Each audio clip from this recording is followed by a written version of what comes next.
In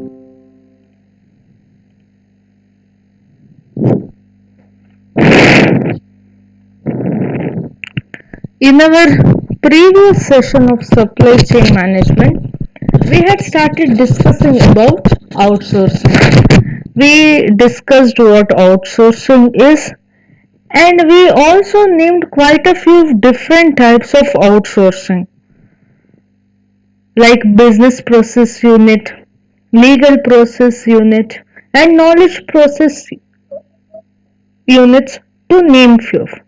And we also try to discuss what are the main causes of outsourcing. We also discussed about the impact of outsourcing, that is, what are the result. Now, result can be both advantageous or disadvantageous. So, when you understand the impact of outsourcing, you'll know how it positively affects somebody and how does it negatively affect the business organizations. So that makes up the advantage and disadvantages. To repeat it once again, all these topics are the basic concepts of business.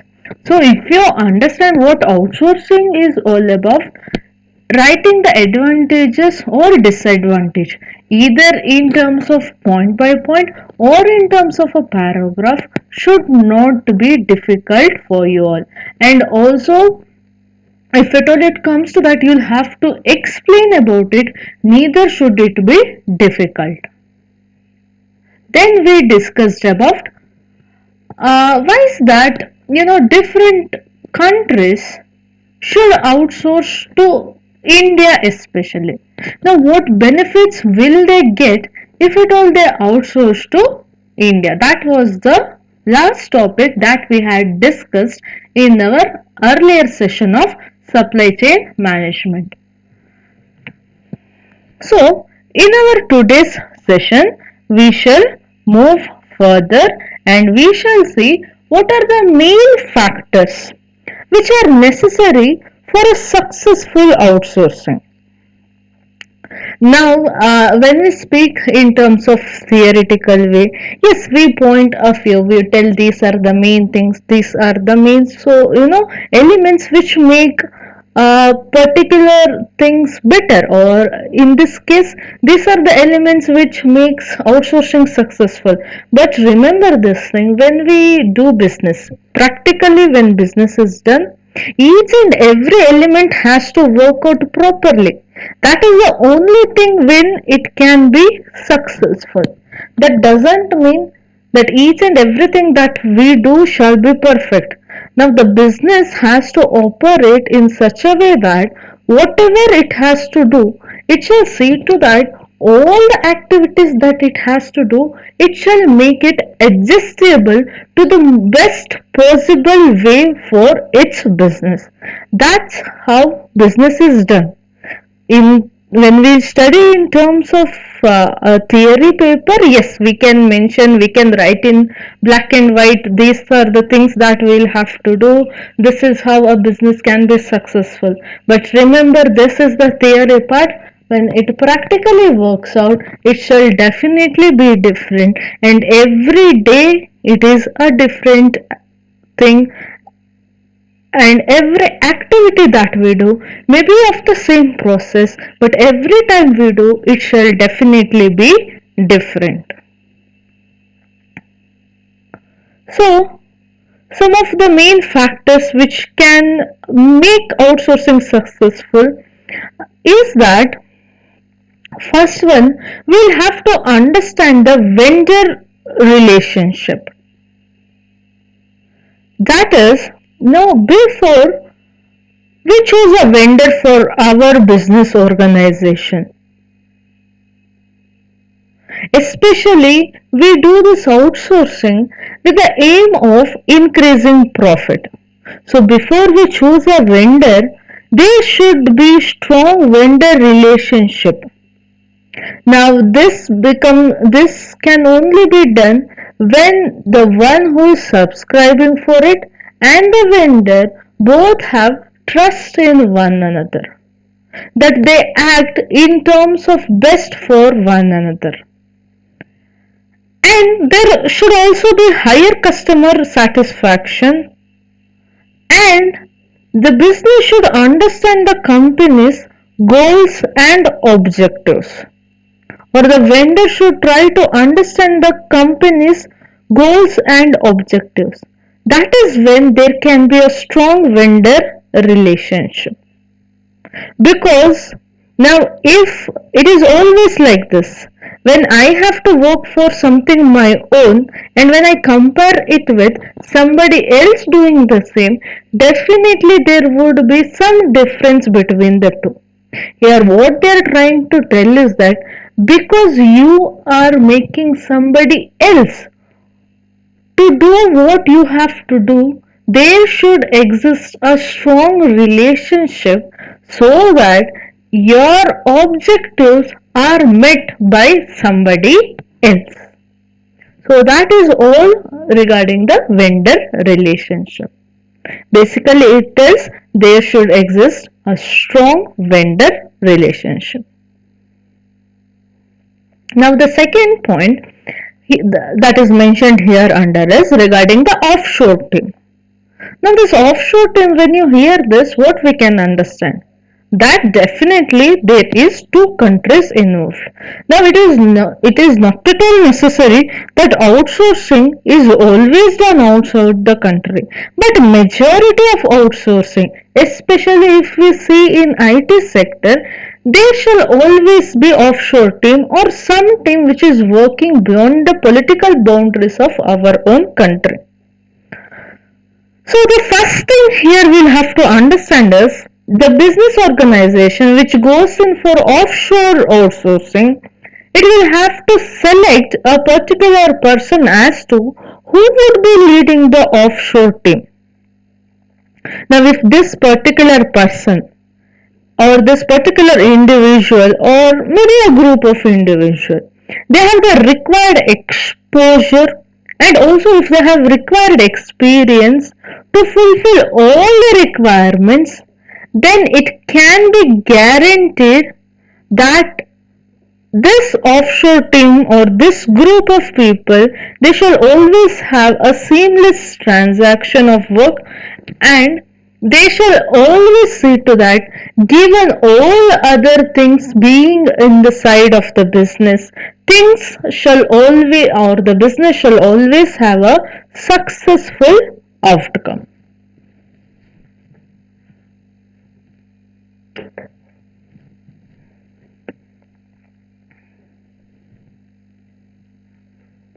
Then the third one is what we call as SLA. Now this SLA, or it is also called as service level agreement. So possibly what could this be? Now this service level agreement. Now this is the most integral document that shall be present in outsourcing partnership.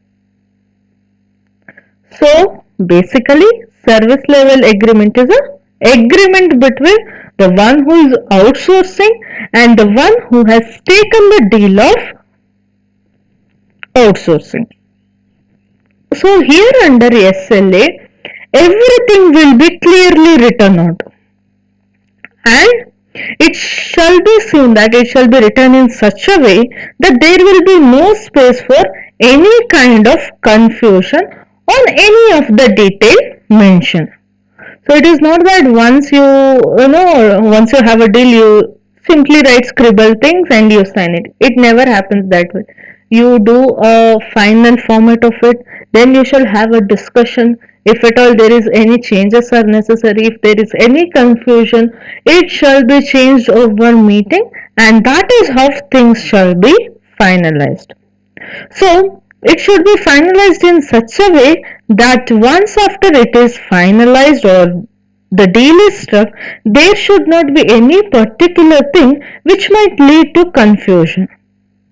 So that there shall be no ambiguity about the level of quality required for the service which is being offered for the customer. Now here customer is one who is buying the outsourcing. Okay. So that is service level agreement or the SLA. Now, the fourth point is pricing. Remember, of all the elements that we shall speak of, pricing is something which attracts outsourcing. Now, basically, anybody who they outsource with the fact that, when I outsource a particular thing from my business, it shall be helpful for me mainly in terms of my organization saving some cost. So pricing will have a huge effect on whether things shall be outsourced or whether it shall be done in-house. So this pricing is usually the main motivation for outsourcing. So it should be seen to that, or there should be check on the vendor's pricing structure, and also it should be compared with the price offered by other service provider. Now if everything is similar of two of the vendors and one of the vendor is offering it for a lesser price, then definitely people would be going for such a business organization which is offering it with a lesser price. So pricing is one of the main factors, because that is something which leads to the cost of the organization which is outsourcing. So pricing is always having a major effect on whether a business shall outsource its part or not.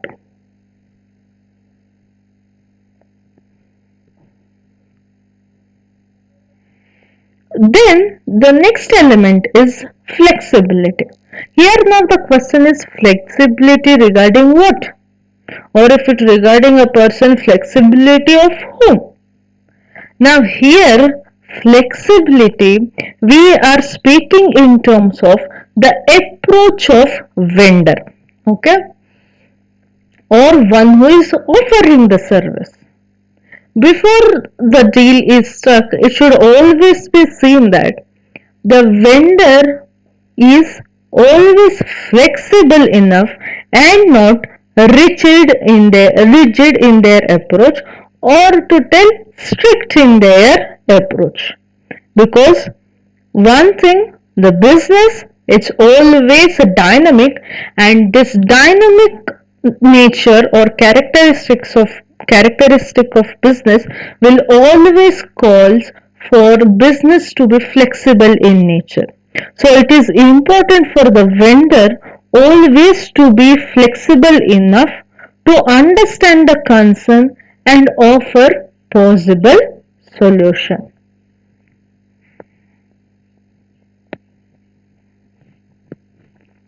Now, this can be, flexible rigidity. This can be made easily understood by, you know, the activities that I, as your mentor, and you, as my student, we share. Now, it always necessary that, if things are done face to face, if at all we used to be in a class, uh, you had a face to face conversation, then possibly I, as your mentor, could have been rigid enough that if at all I ask you an assignment, you have to give it or submit it to me within time. But then because of this online classes, it could be me or it could possibly be you. We would have a lot of problems along the way. So I should be flexible enough in understanding you. That is to tell, maybe I have asked you to submit your assignment by 9:30, but might be the chances that you have actually tried to submit it, but because of network issues or any other problem, might be it might not be possible for you to submit. So if at all I was rigid enough, then I would never consider your assignment. But it calls in for flexibility. So maybe with a reason which I can accept. Maybe I have accepted your assignment. So that is all about rigidness and flexibility. Now we'll have to see it in terms of business. Even in business, it is a deal between two people. This is what I offer, this is what I accept. Maybe some changes is necessary. And what changes are necessary, they speak it out and they agree to those things which is beneficial for both and which is less costlier for each other. That is how things shall be done. The next one is clarity. Now, any service provider, they should be able to clearly understand what is required from their customers. And also, these vendors, they should promptly reply to the queries of their customers. Now, this is very important. This is something which builds the strong vendor relationship. And so that there are no delays in completion of the project. So being clear enough is very much important. Not only that helps in maintaining and building relationship, but also it shall always see to that things shall be done quick enough. And if at all there are any kind of problems, it shall also be solved along.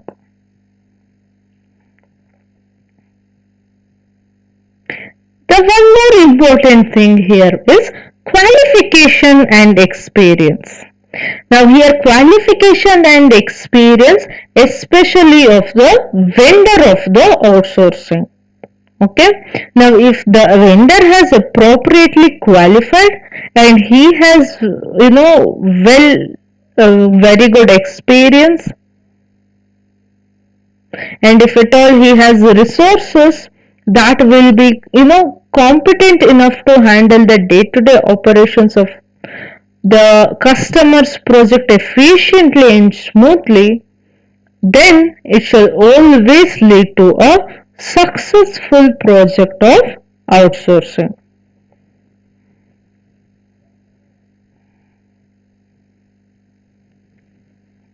The next one is reliability.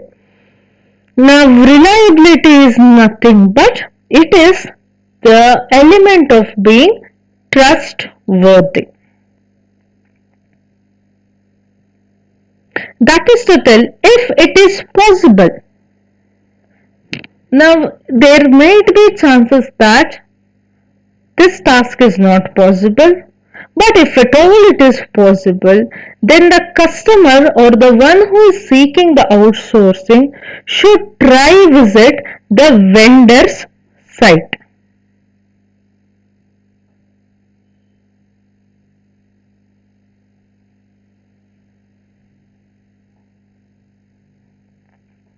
So that the one who is seeking the outsourcing, they should get an idea about the reliability of the vendor. Now this is particularly mentioned in terms of when things are being outsourced for the first time.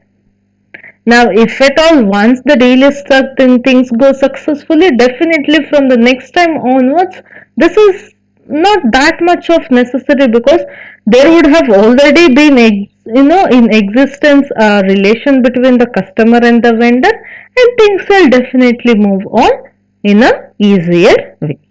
So these are quite a few things which makes outsourcing successful.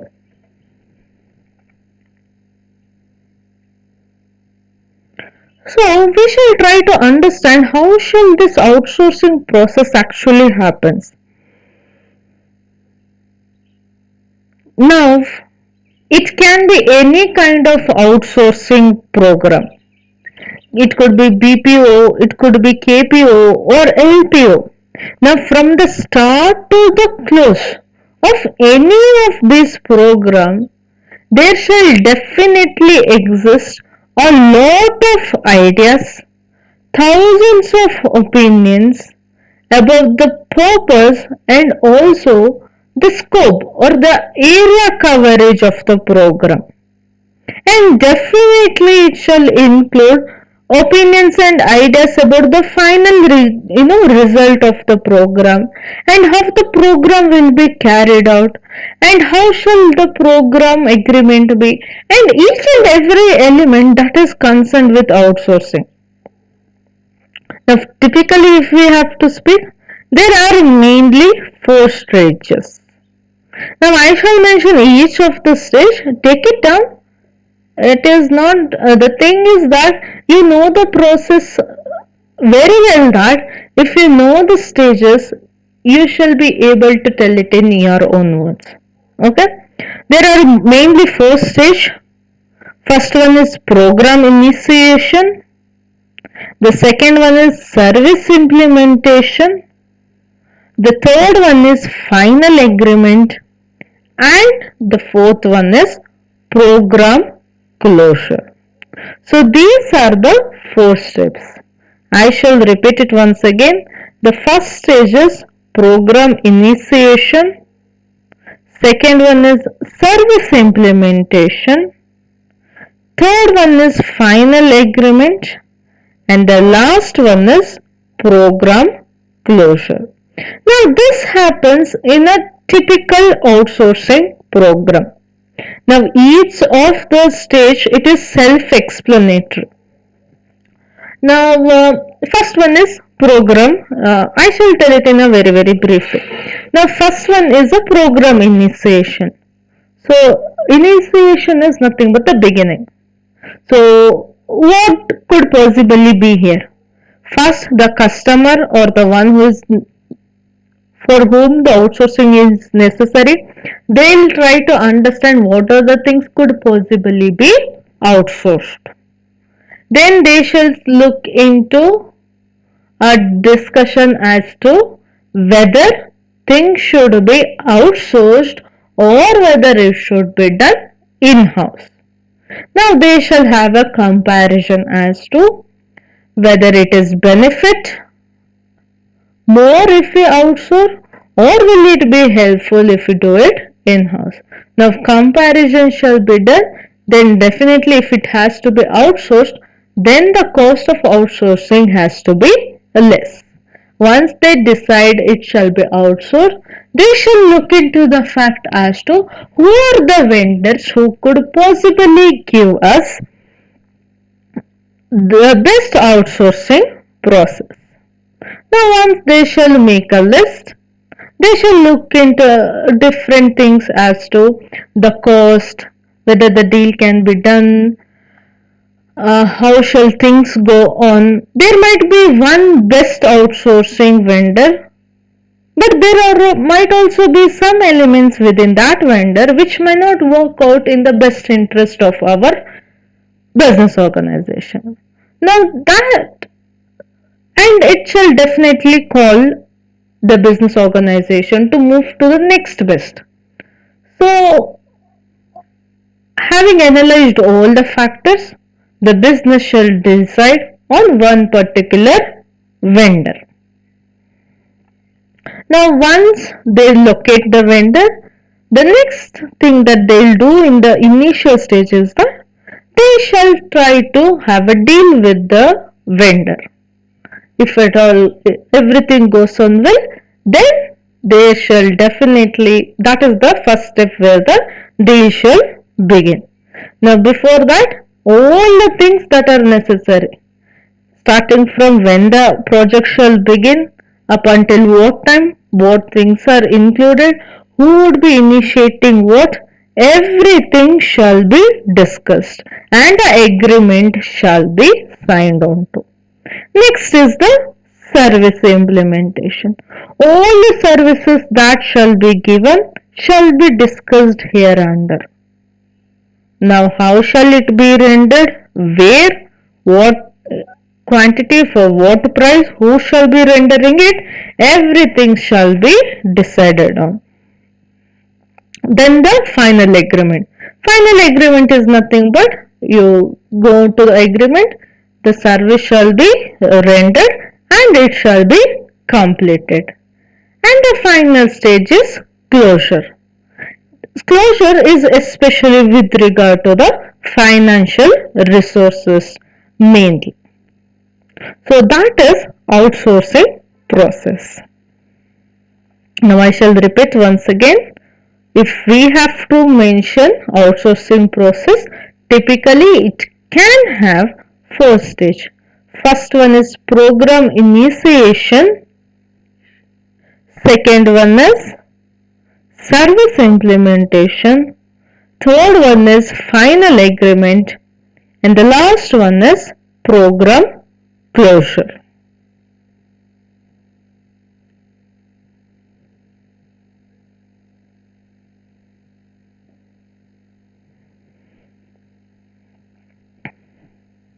Next one we shall see advantages of outsourcing. Now I do understand that all this are not very much important for you. Rather than telling in this way, I can tell that probably if things come up that you have to speak about this or if you have to write about this, you would probably knowing it have to speak for the advantages of outsourcing, and I do understand that it is a easy topic for you all. But then from my point of view, I will have to discuss and I do not have a choice wherein I can skip it. So no matter even things are simple, even if it bores you, I have no option of skipping it. So what I suggest is that take down the side points. Maybe it would be helpful for you all when you have to attempt your examination and try building on these points so that even simple topics will not be boring for you all. Now, once again, these are not only the advantages of outsourcing. There are many more than what has been mentioned in this slide. But possibly, these could be a few advantages of outsourcing.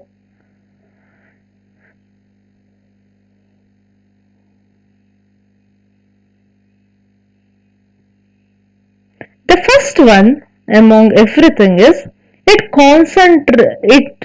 outsourcing will always help business organization to concentrate on the core process. Okay, as we discussed earlier, the one business organization or one business unit is a combination of different elements. Starting from purchasing, you have marketing, you have production, you have finance, you have human resource, you have every other element. Now, each of the department is different from one another. Now, a business might be very good in its core process, but it may not be very good at other activities that are necessary for a business organization.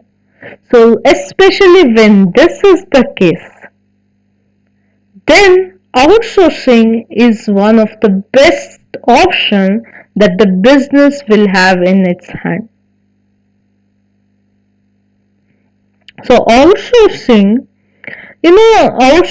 especially the supporting process, it gives the organization more time to strengthen their core business process.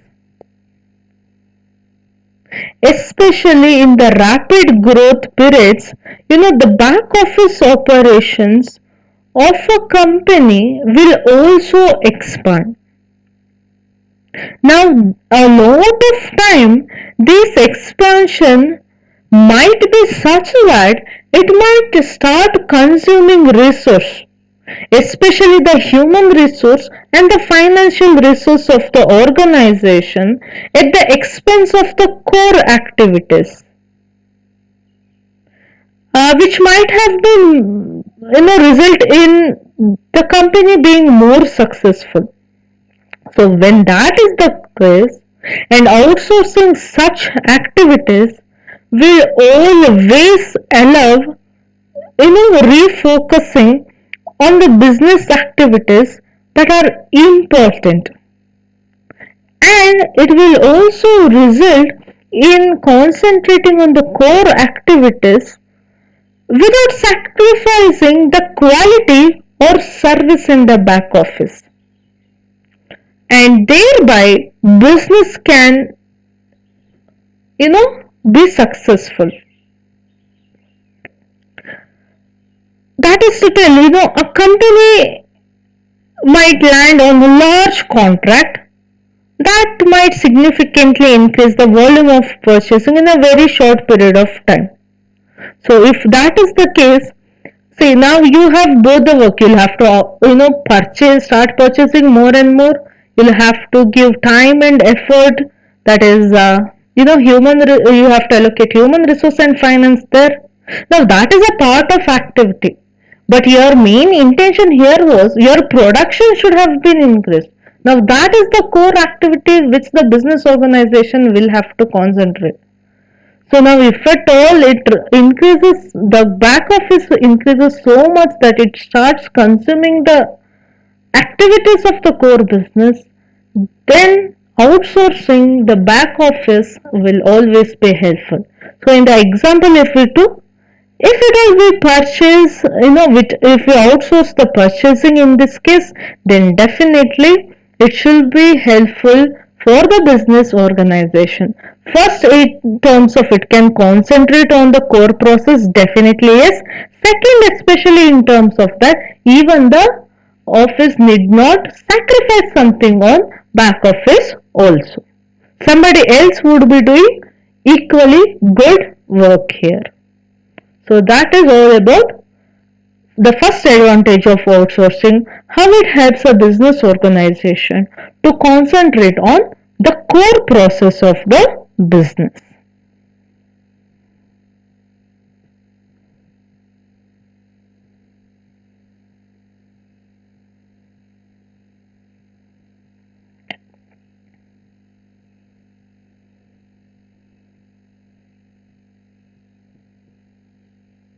The next one is risk sharing.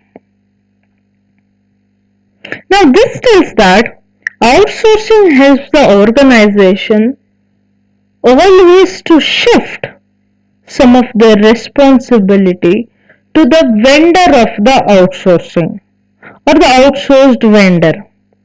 Now, definitely, when we outsource, we see to that whatever activities we are outsourcing to whichever vendor it might be, that particular individual or that particular company is the best among the available or the specialist, if you have to tell it in terms of management word, that we shall be outsourcing into a vendor who is specialized in that field.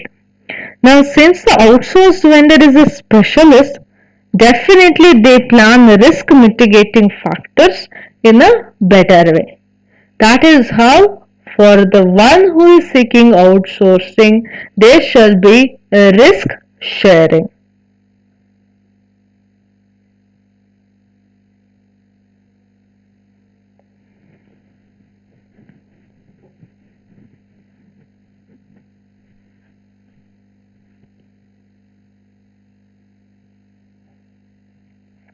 The third one is faster and better service.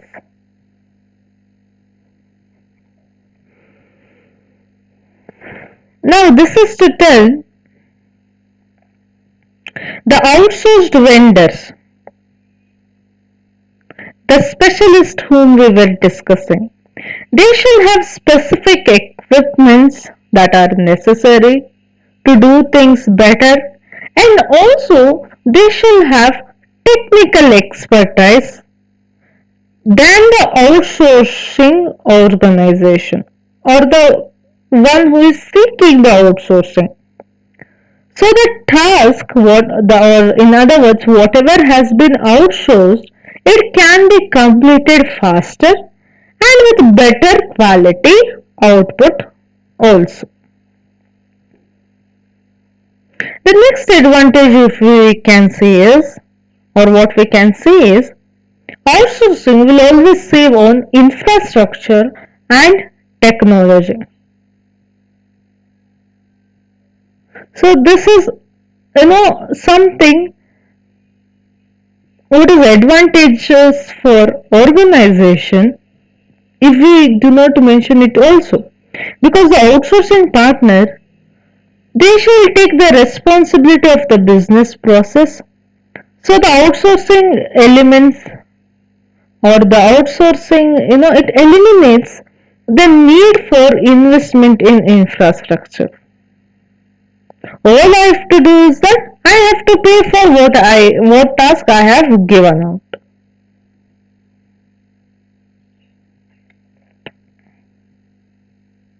The next one is budget cuts. Now, whichever company it might be. Now, such a company, it shall always have a growing pressure on companies to trim costs and also to reduce budget allocation for the year. Now, budgetary cuts is something which can directly impact discretionary spending. Now, it is something which can be enforced without significantly affecting, the day-to-day working activities of the business. Now, that is the first thing about budget. And on the other hand, business organization will also have what we call as non-discretionary spending. Now, this non-discretionary spending, it also comes under the knife. Now it might lead to outsourcing a very viable. So when that is the case, outsourcing might be one of the best possible option that the business organization has, as outsourcing, it significantly changes how a particular process or how particular work is done. So these are the two main ways how by outsourcing a business organization can always cut on its budget.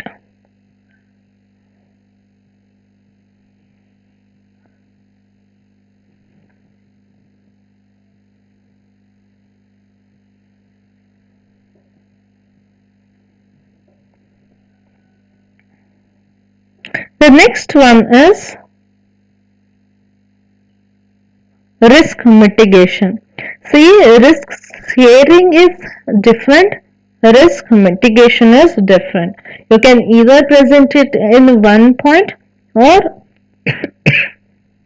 excuse me, you can tell it in different points also. Risk sharing is, risk definitely is there, but you share it.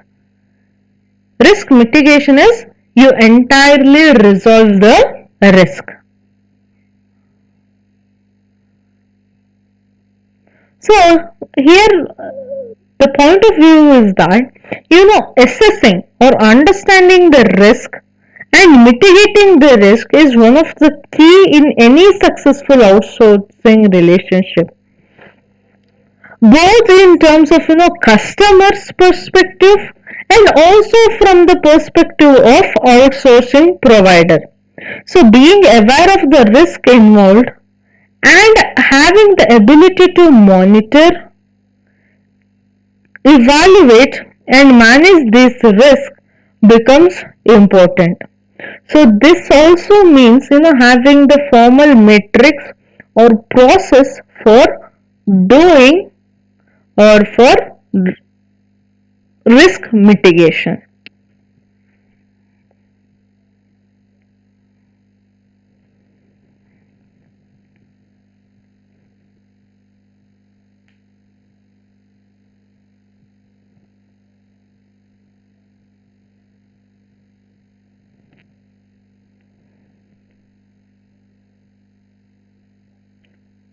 The next one is cost and efficiency saving.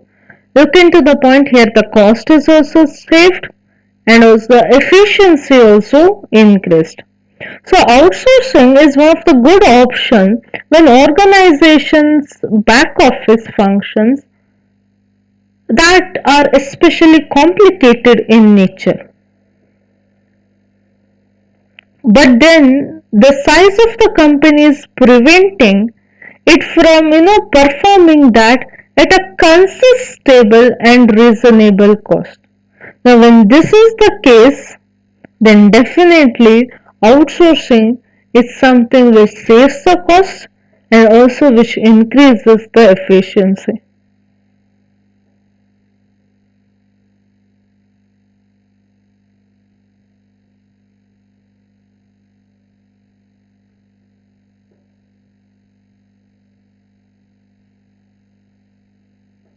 The next one is reduced overhead.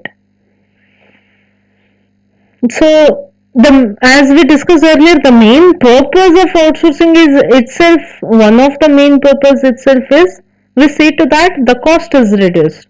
Other definitely is to bring in efficiency for the organization. So this overhead cost of performing a particular back function most of the times they are extremely high. So in such case, considering outsourcing or considering those functions to be outsourced can be moved, can be helpful in terms of making these things easily.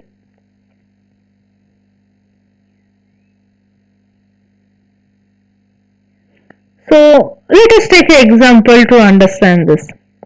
Now one of the business organization it might be making extensive growth and this growth has resulted in making the organization need for office space or increased office space.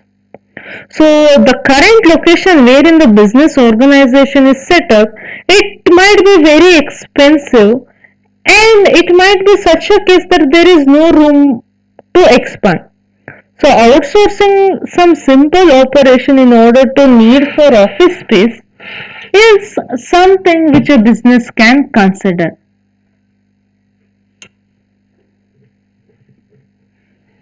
Then we have operational control. Now operations whose costs are running out of control, they must be considered for outsourcing. Now departments that may have evolved over time into uncontrolled and poorly managed areas are the prime motivators for outsourcing. And in addition to all this, an outsourcing company can bring, always better management skills to the company that would otherwise may not be available. We can take an example to explain this also.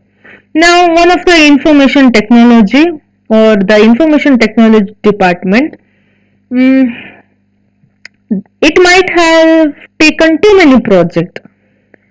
But the thing is, there might not be enough people and budget to that for exceed their contribution to the organization. So when that is the case, a contracted outsourcing agreement will force management to to prioritize their request and bring control back to that particular area of the business organization. Then outsourcing will always have the advantage of staffing flexibility. That is to tell, outsourcing will allow operations, you know, especially for those operations which have seasonal or cyclical demands to bring in additional resource. When organization need them and realize them, when organization has done things. Uh, to tell an accounting department which might be having a short hand or people might be possibly less during the tax season or during the accounting periods. When such is the case, outsourcing some of these functions can provide the resource for a fixed period of time at a consistent cost. And last but not the least, we have development of internal stuff.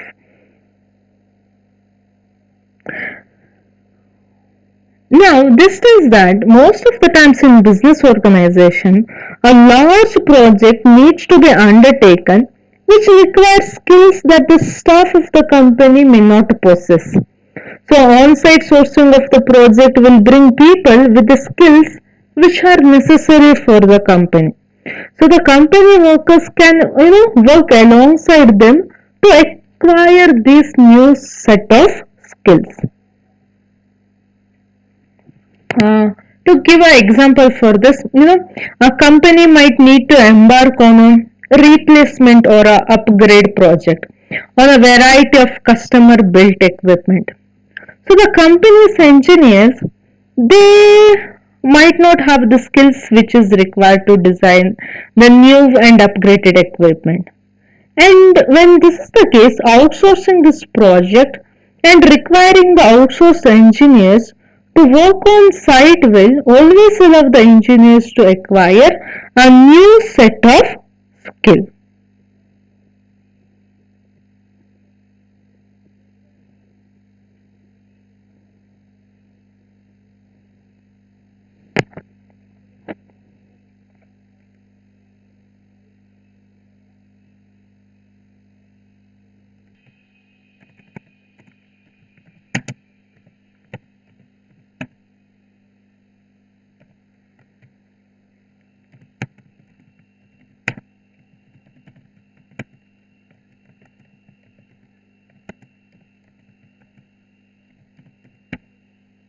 This session of your supply chain management.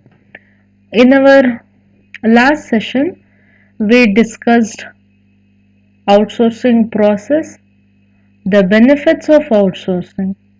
So whenever we discuss the benefits, definitely the other face of the coin is there shall be some disadvantage of certain activities. So we shall now see the disadvantages of outsourcing.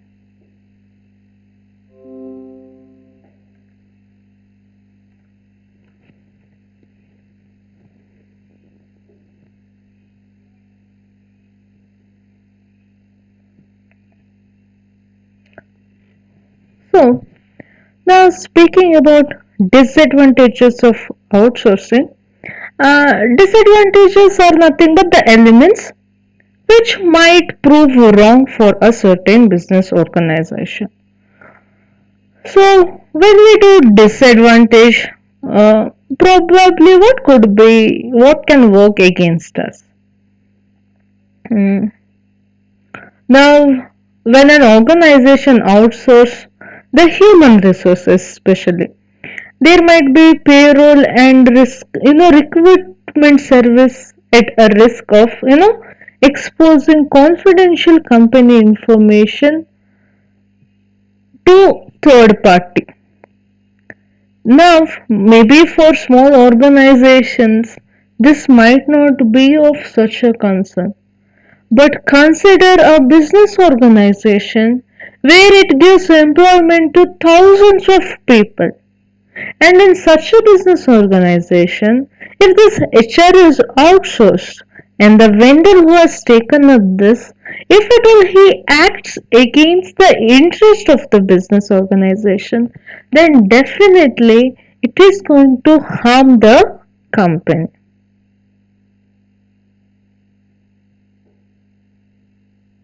Now, there is also this opinion that whenever a certain activities is outsourced, it will always call in for signing contracts. Now, signing contracts definitely is not an easy task. It calls in for the time, financial resource, the effort of the people of the business. Now, considering all these things, this signing contract with other company, it might actually take extra time and effort than the legal time it would have taken if the company itself has done the task. So that is one more disadvantage of outsourcing.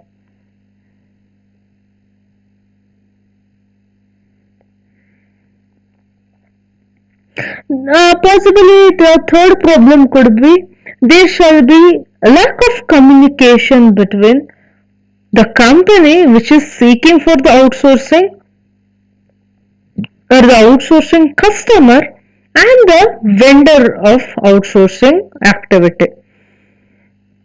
And this may delay the completion of the project as an end result, which is always harmful for the one who is seeking outsourcing project.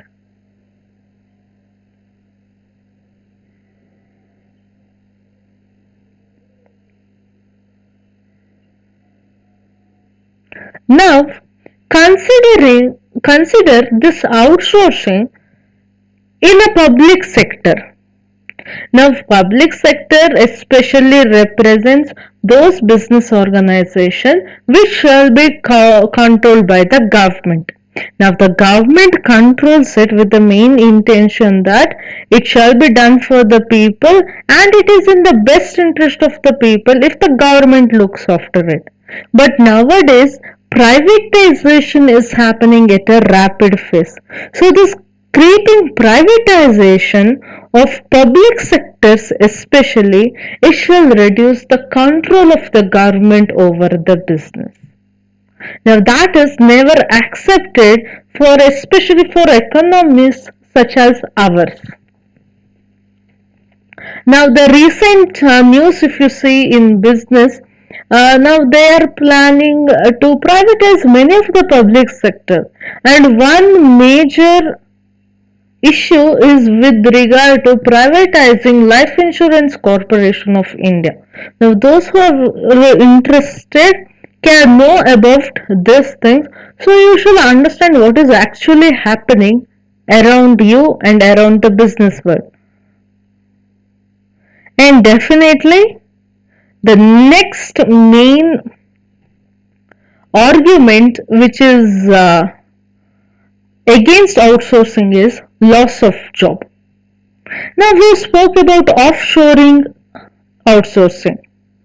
So consider this scenario. Now you're in a country which is outsourcing a lot of activities that had to be done here to some other country. When that is the case, your country's people they shall be losing job. Instead of you working for the company, somebody else from a different country shall be working.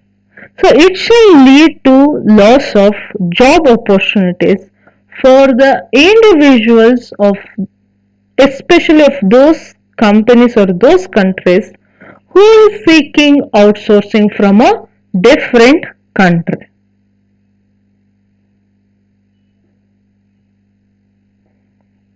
And we have this argument also where it tells that loss of internal competency shall always creep in, especially to perform those activities which are outsourced.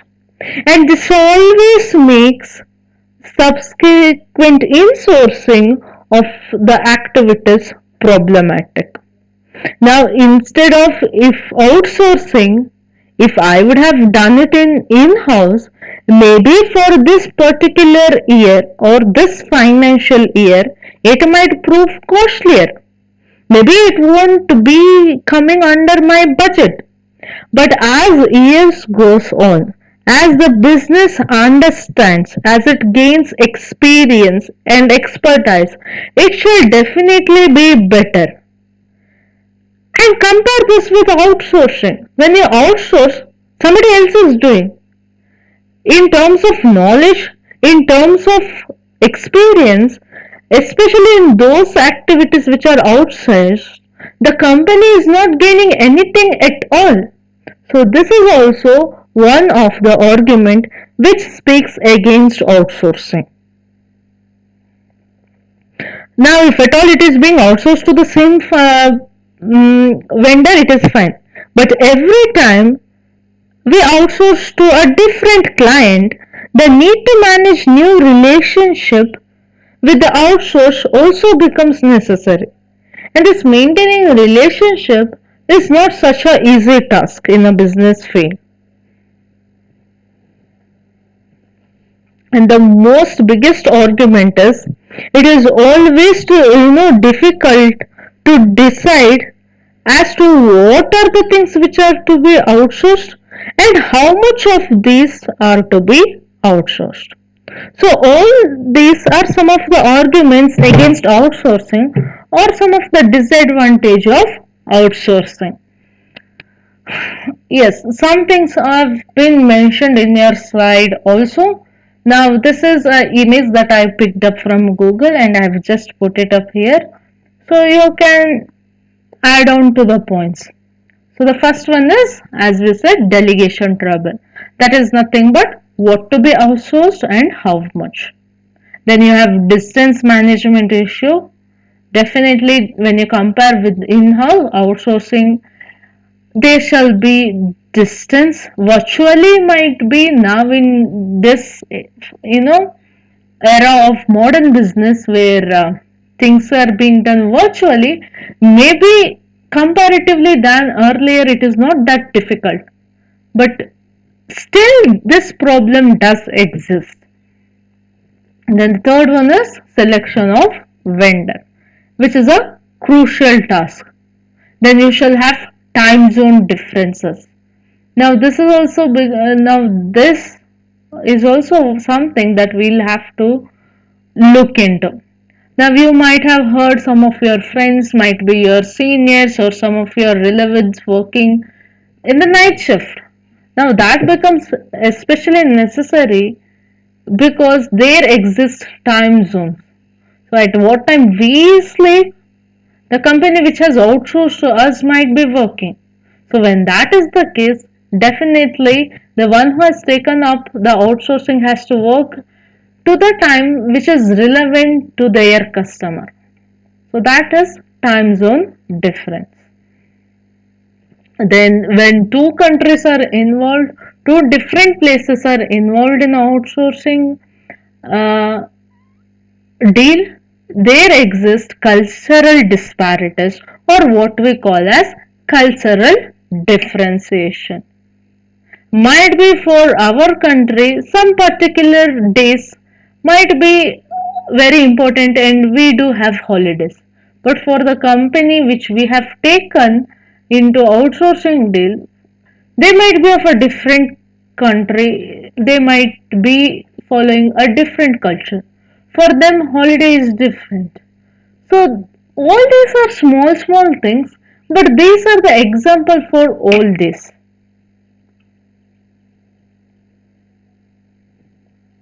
Then definitely when there is two culture, there shall exist difference among the language.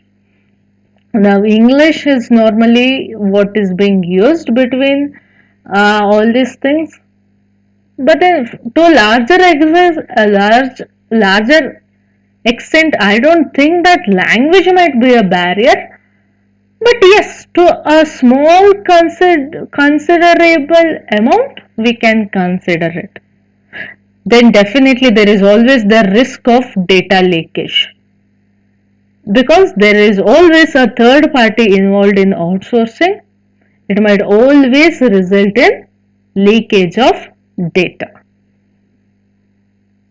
Then because there exist cultural and language barriers, it leads to communication challenges.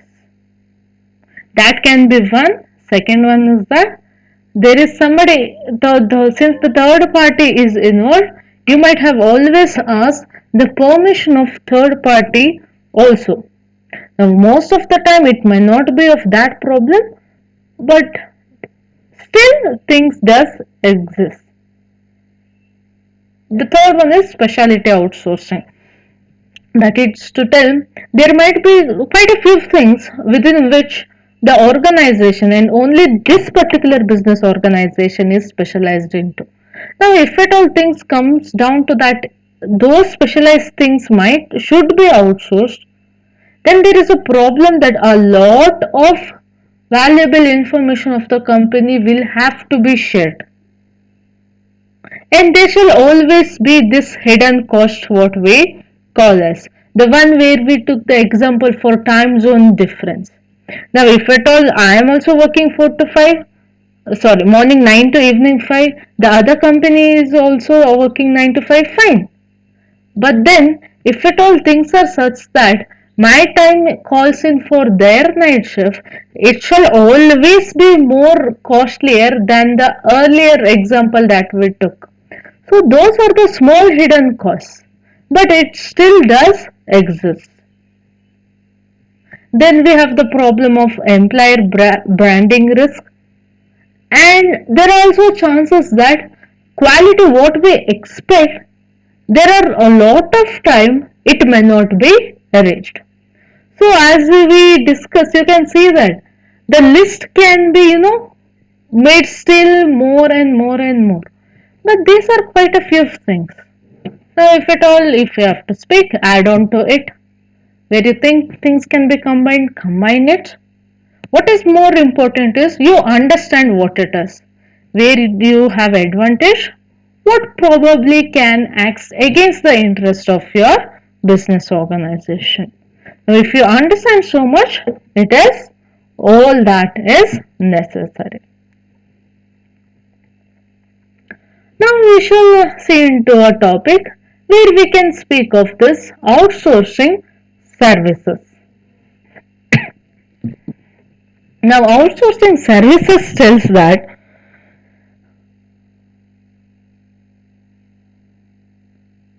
now this business process outsourcing, or what we call as BPO. Okay. Now it is an overreaching term for outsourcing some of the specific business process tasks, such as payroll, for an example. Now this business process outsourcing or BPO is often divided into two categories. That is back office BPO and front office BPO. Now, whenever we tell back office BPO, it includes internal business functions such as billing or purchasing, all such things. Now, when we speak about front office BPO, it might include things as customer related services such as marketing. It can include tech support. So, having understood this two types of business process outsourcing, one more thing what you have to understand is that we have ITO. Okay. Now, what is this ITO? ITO is nothing but information technology outsourcing. So these are different outsourcing service that we have. First, we understood what BPO is. Under BPO, we have two categories: back office BPO, front office BPO. Now we are speaking about ITO, or information technology outsourcing. So, and when we discussed, we said that the front office BPO might also include tech support. So we can consider that this information technology outsourcing, it can also be a subset of BPO or business process outsourcing.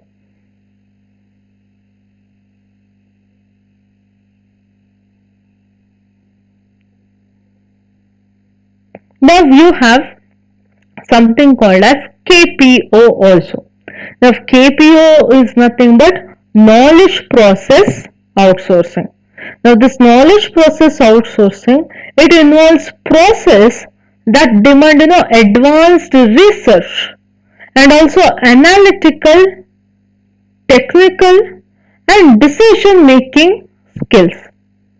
Now you can see this in pharmaceuticals, research and development, or also in the field of patent research.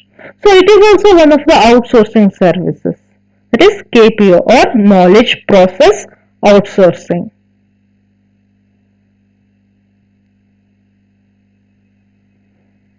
Now when you compare it with BPO normally it involves executing standardized process. Standardized process is nothing but where you know what is done, what is expected, how it is done, what makes it successful, what makes it unsuccessful. While knowledge process, it involves process which demands research and analytical and also technical skills.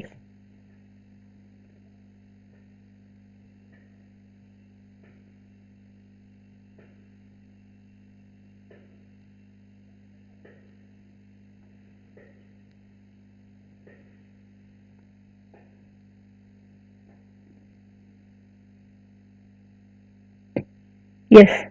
So these are quite a few things which are the different types of outsourcing services.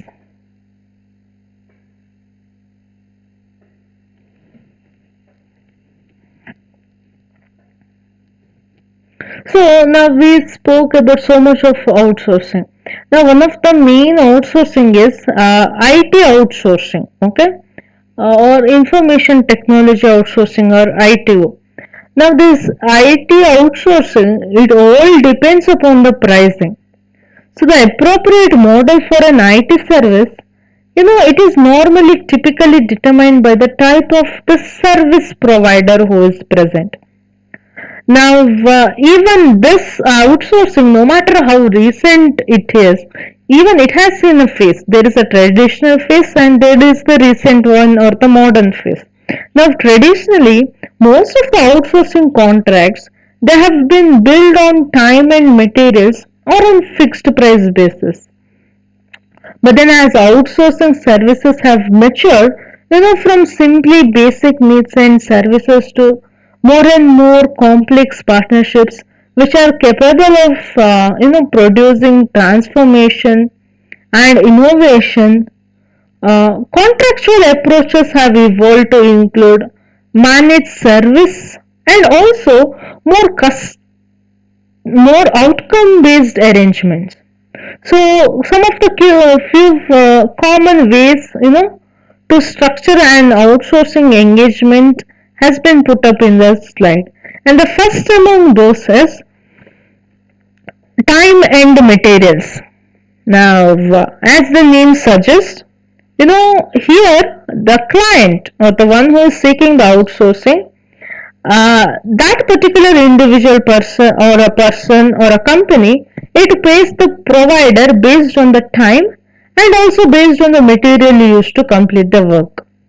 Now, historically, this approach has been used in a long-term application development and also maintenance contract. So, such a kind of model can be appropriate in situation where the scope and specifications are difficult to estimate or needs to evolve rapidly. So under such circumstance, this modeling is the best, that is time and materials. Then we have unit or on-demand pricing. Now as the name suggests, the client pays the provider based, sorry, here under this, as the name suggests, the vendor, determines a set of rate, especially for all those level of service that he is rendering. And the client pays based on its usage of that service. It might be, easily understood with the example. Now, if you are outsourcing desktop maintenance, okay, the customer might pay a fixed amount per number of desktop users supported, or pay-per-use pricing can deliver productivity gains from day one and makes component cost analysis and adjustment easy. But whatever the situation is, now it requires an accurate estimate of the demand volume and a commitment for certain minimum transactional volume.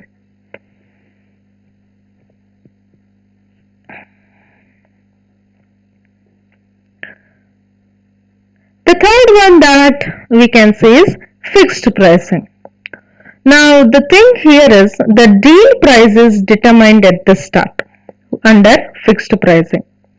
So this particular model, it can work well when there are stable and also a clear requirements of the project, a clear understanding of the objectives and a clear scope of the deal. For all when the deal come under all such good condition, then it can always go in for fixed pricing. Now, paying a fixed price for outsourced service, can be more appealing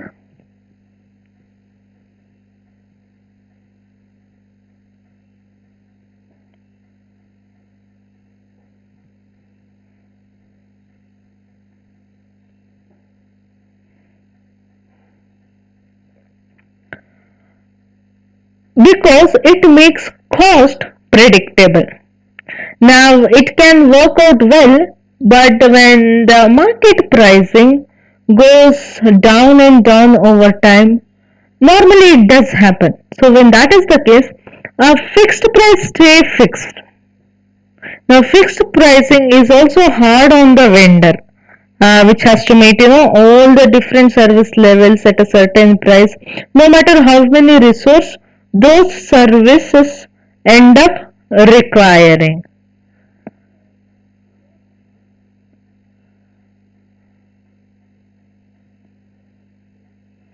Then we have variable pricing as against fixed pricing. So here under the customer, they pay a fixed price at the low end of the supplier provided service, but this method also allows for some variance in pricing based on providing higher level of service.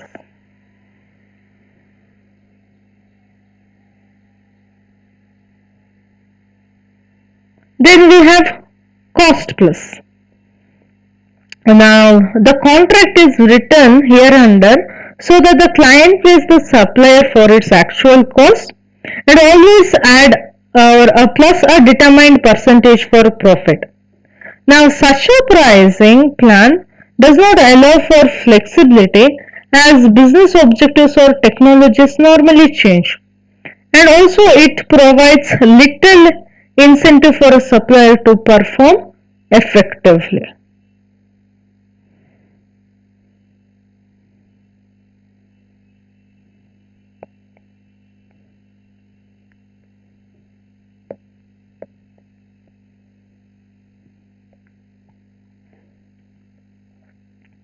Then we have performance based pricing.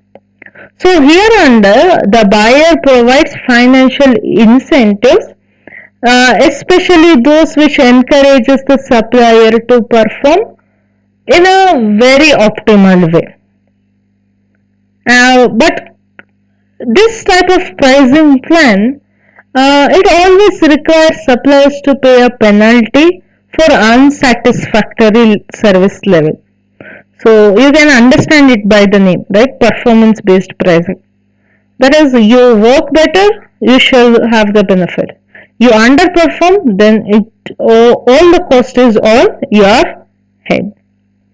So performance based pricing, it is often used in conjunction with a traditional pricing method, such as time and materials or fixed price.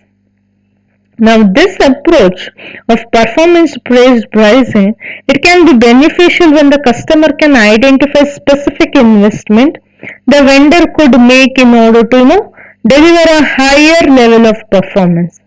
But the key is to ensure that the delivered outcome, it creates incremental business value for the customer.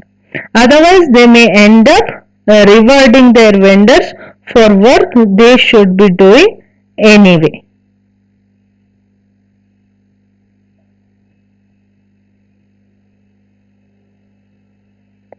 Then we have gain sharing. Now, pricing under such things, it is based on the value delivered by the vendor, which is beyond its typical responsibilities. But then delivering from its expertise and contribution. That is to take an example of an automobile manufacturer. They may pay a service provider based on especially the number of cars produced. But with this kind of agreement, the customer and vendor each have skin in the game. Now each has money at risk and each stand to gain a percentage of profit if the supplier performance is optimum and if it meets the buyer's objectives. That is gain sharing. Normally we discuss about risk sharing. So this is something different where we are trying to understand it from the point of view of gain sharing. Then we also have the next one, that is shared risk or shared reward. Now here provider and customer, they jointly fund the development of new products, solution and service with the provider sharing in rewards for defined period of time. Now this model is something which encourages the provider to come up with different ideas to improve the business, and which also helps spread the financial risk between both the parties. Now it also mitigates some risks by sharing them with the vendor, but it always requires a greater level of governance to do well in such a field.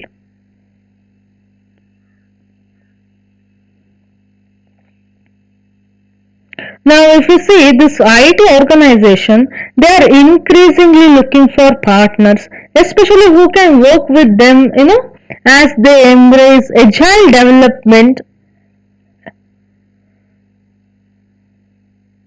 and thereby the organization develops.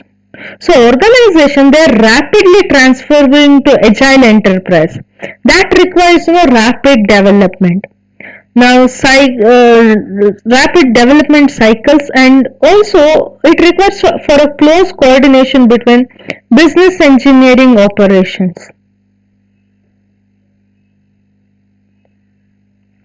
So you might take up this work for today's do it yourself. Know what is agile companies, especially know what agile manager is. Try to understand what agile is and why it is important in today's modern business, that yes, I be a manager but I be a agile manager. So try understanding what it is. Now, these are the main things that we had to discuss under outsourcing.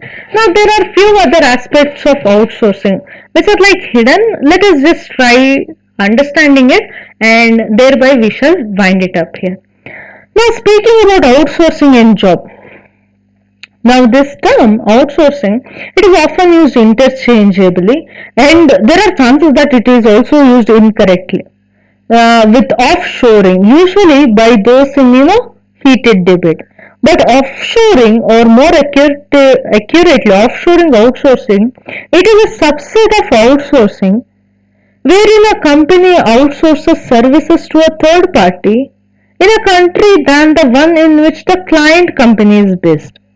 Now, this it does typically to take advantage of lower labor cost. So this subject continues to be charged politically because, unlike domestic outsourcing, uh, in which the employees often have the opportunity to keep their job and transfer to the outsourcer, the outsourcing or the offshore outsourcing is more likely to result in layoffs, or what we discussed under the disadvantages of outsourcing. So hereunder, the estimates of jobs displayed or jobs created, due to offshoring tend to vary widely due to lack of reliable data. Now, this makes it challenging to access the net effect of an IT jobs. Now, in some areas, global companies set up their own captive offshore IT service centers to reduce the cost or access skills, that may not result in net job loss, but will shift jobs to oversight location. Now, some roles typically offshored, it includes software development or application support and management, maintenance, uh, testing, or help desk, or technical support, or database development, or management, and also sometimes infrastructure support.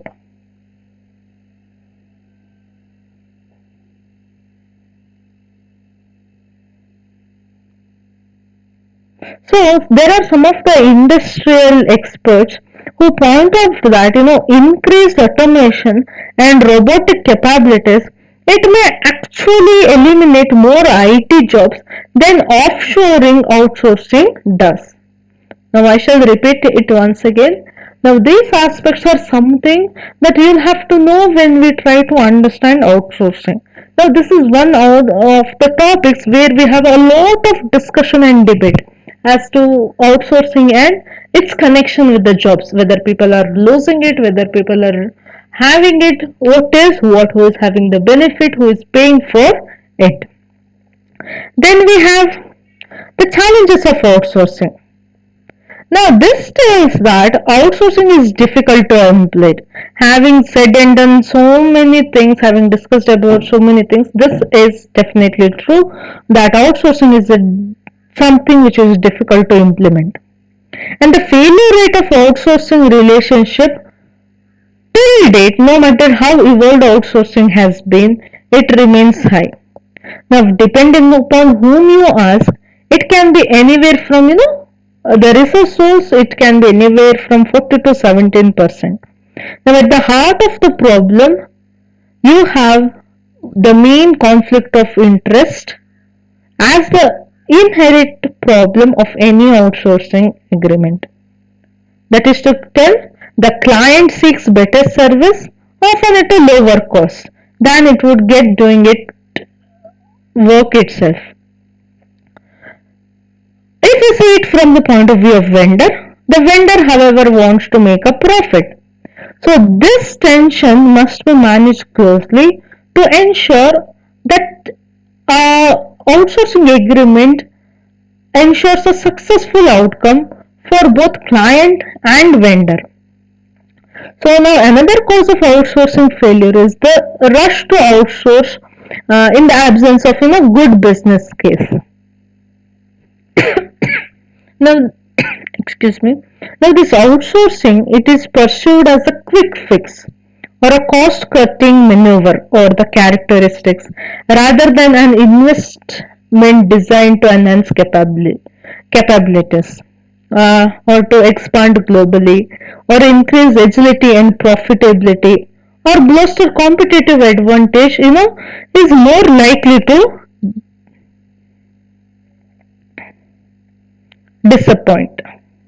So what it is said that instead of thinking it as an cost cutting element, it should always be treated as a good investment.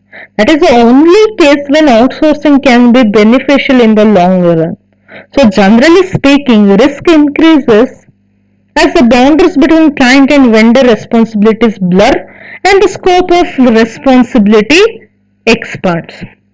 So whenever the type of outsourcing, the relationship will succeed only if both the vendor and the client achieve expected benefits. Then the next one what we have is the service legal agreements. Now this we discussed under the benefits. So the service legal agreement basically is a contract between an IT service provider and a customer. It may not be IT provider, but then it is between most of the times it is between an IT service provider and a customer that specifies, usually in measurable terms. So what services the vendor will furnish.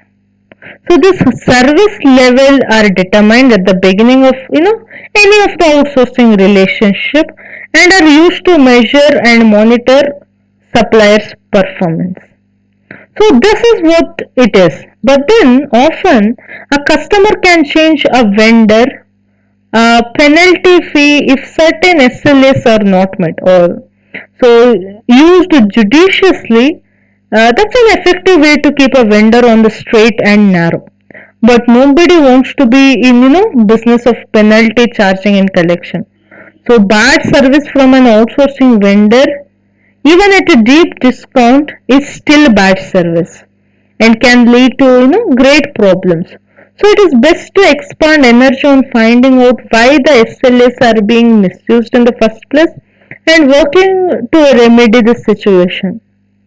So it always says that strong SLAs alone will not guarantee successful when outsourcing the service.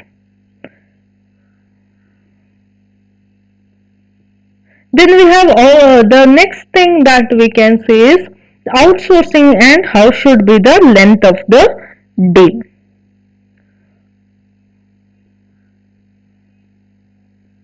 See, we when it comes to fashion industry, we can always have this fickling question where it can be asked like, what is the best length for a skirt? But then the same way in the outsourcing, what is the best length for a deal? Now, while the outsourcing industry is not quite as fickle as fashion, the prevailing wisdom about the best length for an outsourcing contract has changed over the years. That is, earlier people used to say so many years is best. Now they have their different opinion. So when outsourcing first emerged as a viable option, there used to be long contract as many as 10 years in length. Where the now as some of those initial deals lost their shine, clients and vendors they started moving to shorter contracts. So as with most questions about outsourcing, the optimal answer depends on what's being outsourced and why. So this will decide how long the outsourcing would be and why it shall be such long. So while decade-long deals have largely gone by wayside, a transformational outsourcing deal may require more time to reap benefits for both clients and vendor. But when outsourcing desktop maintenance or data center support, a shorter duration may work better. Generally speaking, overly long contracts, that is from our point of view, it is 7 years. So more than 7 years should be avoided unless there is a great deal of flexibility built into such contracts. Now there we discuss something with hidden costs. So here it is as well, the outsourcing and hidden cost. Now the total amount of an outsourcing contract it does not accurately represents the amount of money and other resources a company will spend when it sends services out to a third party. Now depending on what is outsourced and to whom, studies show that an organization will end up spending at least 10% above that figure to set up the deal and manage it over the long haul. Now, we speak about so many hidden costs, but it is always better to understand with the example or knowing what actually are hidden costs. Now, there are a lot of hidden costs. Among those, the most significant hidden cost or additional expense which are associated with outsourcing are things like the cost of benchmarking and also analyzing to determine whether outsourcing is the right choice is the first hidden cost. The second one is the cost of investigating and selecting a vendor. This is also a hidden cost. That is when once you have a deal, you will be having a different cost with regards to that. But before the deal is struck, all these costs are incurred by the company, and these are something what is regarded as hidden cost. Then you have the cost of transitioning work and knowledge to the outsourcer, Then there is cost resulting from possible layoffs and their associated HR issues. Then we have costs of ongoing staff and managers of the outsourcing relationship. So it is important to consider these hidden costs when making a business case for outsourcing.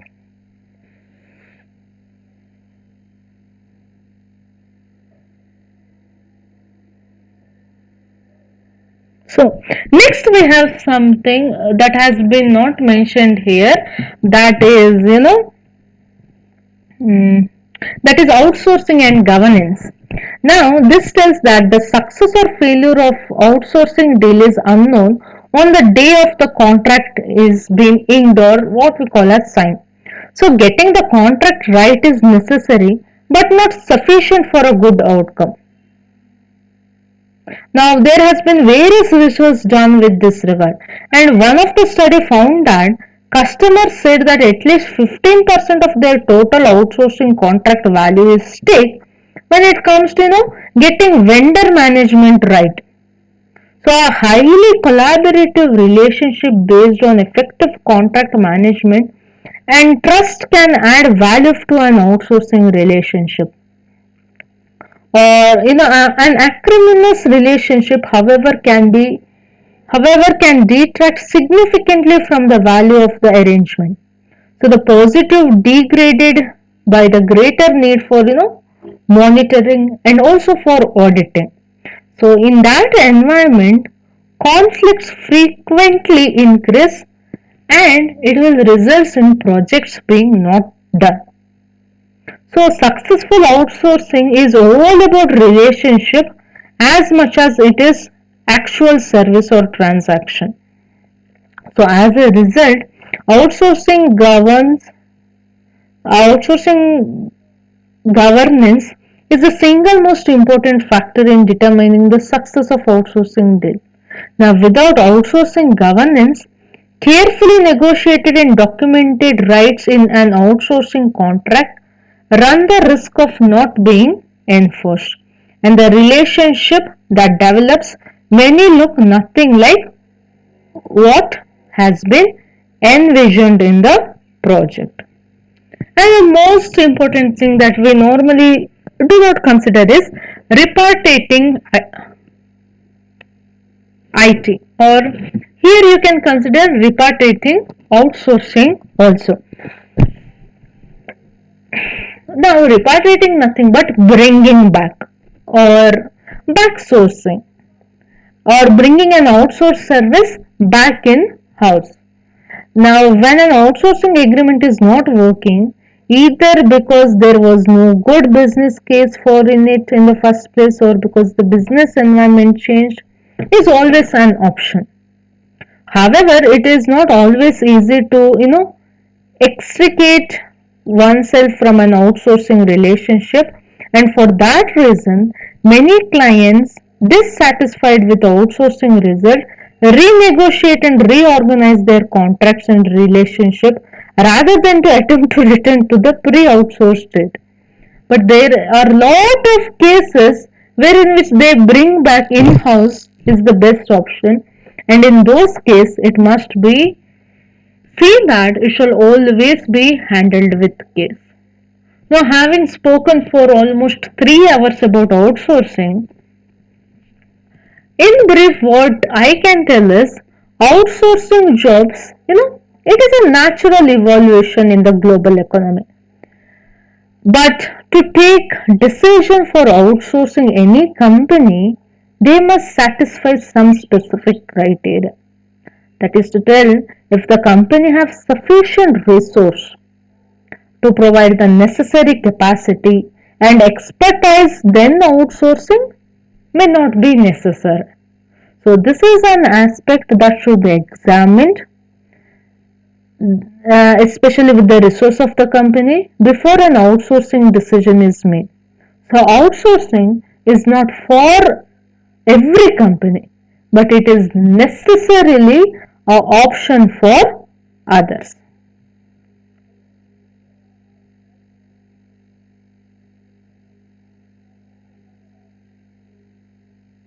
So this is all about outsourcing. So for